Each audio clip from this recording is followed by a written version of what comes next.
ശ്രീകണ്ഠേശ്വരം ക്ഷേത്രത്തിൽ മഹാദേവന്റെ നിർമ്മാല്യം 65 നാൾ കുളിച്ചു തൊഴുത ആളുകൾ ചുരുക്കമാണ്. കുട്ടു അവന്റെ 20-ാം വയസ്സിൽ പരമഭക്തർക്ക് പോലും സാധിക്കാത്ത ആ മഹാഭാഗ്യം നേടിയിരിക്കുന്നു.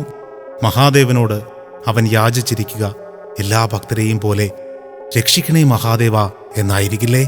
ഒരിക്കൽ ഒരഭിമുഖത്തിൽ വ്യാസൻ ശില്പയോട് പറഞ്ഞ വാക്കുകൾ എന്റെ കാതിൽ ഒരിക്കൽ കൂടി മുഴങ്ങി. മഹാദേവനോട് രക്ഷിക്കണമെന്ന് കരഞ്ഞു യാചിക്കുമ്പോൾ അദ്ദേഹത്തിന്റെ രക്ഷ മരണമാണ്. ഓരോ അഭിമുഖങ്ങളും പിന്നീടുള്ള എൻ്റെ ജീവിതയാത്രകളിൽ പല അപരിചിതത്വങ്ങളിൽ നിന്നുമുള്ള മോചനത്തിന്റെ മാർഗമായിരുന്നു. പക്ഷേ സത്യം തേടിയുള്ള എൻ്റെ യാത്രയുടെ പാതയിൽ വ്യാസന്റെ രൂപത്തിൽ സത്യം എനിക്ക് മുന്നിൽ വെളിപ്പെട്ടതുമാകാം. അല്ലെങ്കിൽ അതൊരു പക്ഷേ എൻ്റെ ജീവിതത്തിലെ പുതിയൊരു നിയോഗമാകാം.